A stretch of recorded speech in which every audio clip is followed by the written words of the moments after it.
Hello and welcome to the Vintage Read Show.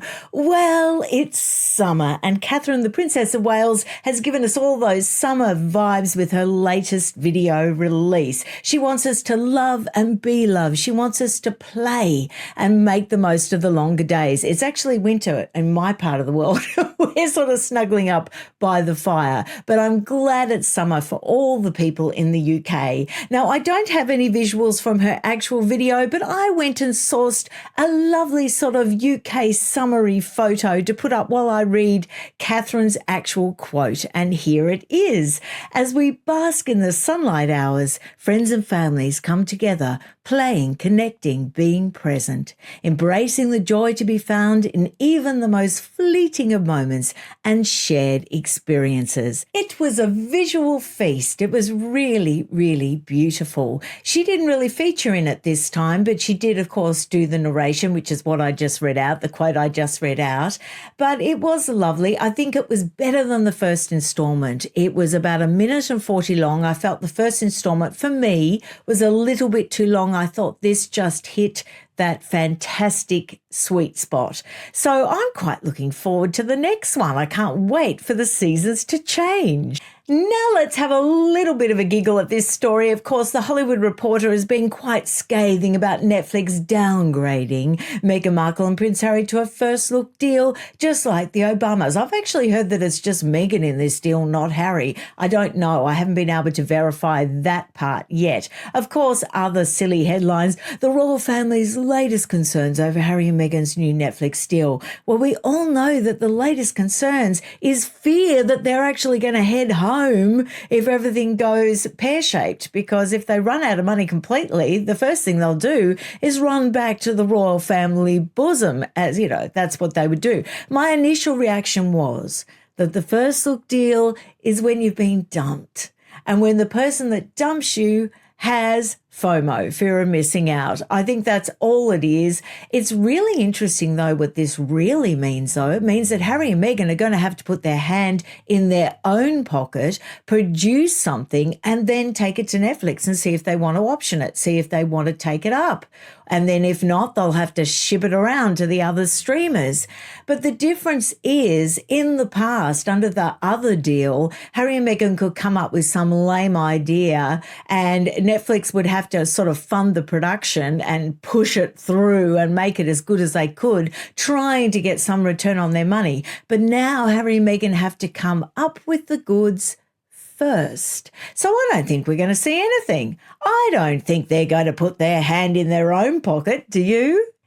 Next, this has created quite a bit of interest, hasn't it? Chrissy Teigen appearing on With Love Meghan Season 2, and more importantly, the With Love Meghan trailer has created quite a bit of negative attention because Chrissy Teigen, as you know, is renowned for that huge cyberbullying scandal, which she herself admitted to and apologised for. So I'm not saying anything out of line there. So it sparked a furious reaction due to the overwhelming hypocrisy. Now, Meghan and Harry have advocated against online bullying, and they've lobbied actually to introduce censorship based on that premise. That is their grand solution to actually attack free speech in order to protect the children.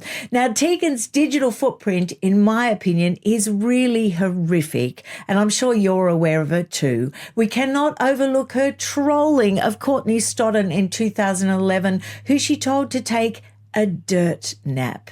Charming, just absolutely charming. Now, Stodden claimed Teigen's harassment, both public and private, actually pushed her to the brink. Plus, there were others, as we know, so it's very understandable, the big public outcry, the outrage, really. Now, Meghan herself has described herself as the most bullying woman in the world, doesn't seem to realise the irony of Chrissy Teigen's inclusion in her show, or indeed in her trailer. It is backfiring big time. We also know that Meghan also has her own allegations at bullying, as exposed in Hollywood Reporter and Vanity Fair. And first hot on the press was, of course, Valentine Lowe in that Times article and also in his book, courtiers.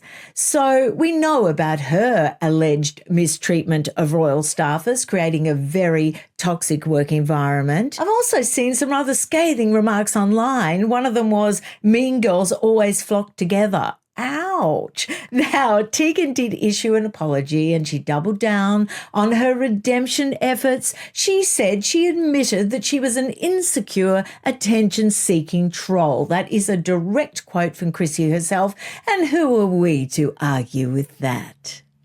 Now, of course, their friendship does go back to their, deal or no deal days. There's a photo of Chrissy. Now, I think that was taken many years later, just sort of like a harking back sort of photo. But that is an original from Meghan Markle's days on Deal or No Deal. Look at her. What a delight. How classy. You could just tell that her Duchess days were going to happen, can't you? Now, this controversy has overshadowed the season 2 trailer, and after the failure of the first show, I think this is really the death knell of As If. Now, I'm just going to finish off this very quick newsy little bulletin with Zara and Mia. I just love any photographs I can get of Zara Tindall with horses and with one or many of her children. Now, the mum and daughter had a rather sporty Saturday as Zara participated in the Hartpury horse trials. Now, of course, we know that Zara is King Charles's niece, for those that are new to all this royal stuff. She's also a professional equestrian, and she rode 2 of her horses at the Hartpury horse trials. Now, Zara previously told People magazine that her children and her nieces have all been introduced to riding. So it'll be interesting to see if we have another sort of Olympian equestrian in the works coming up through the ranks. Of course, we know Lady Louise is into carriage driving. That seems a rather glamorous sport. I love seeing Lady Louise in all the get-up for the carriage driving, and we know that she actually inherited Prince Philip's carriage, so that was very moving. Now, the Windsor Horse Show was, of course, one of the late Queen's favourite events. I'll never forget those images, remember, when she turned up to watch Lady Louise actually carriage driving, and she competed at the event in front of her grandmother. The annual show attracts enthusiasts from all around the world who join together in their thousands in the grounds of Windsor Castle for international competitions in show jumping and dressage and, of course, carriage driving. So, yes, very moving scenes. And like I said, can't get enough of horses, can't get enough of the royals. I hope you will join me again. I'm going to be doing more of these quick little royal daily bulletins. I'm sort of bringing back the royal quarter. Remember that? It was when I tried to do royal news in 15 minutes or less and I kept failing. But I think today I might have succeeded. I'll see you again soon. Bye.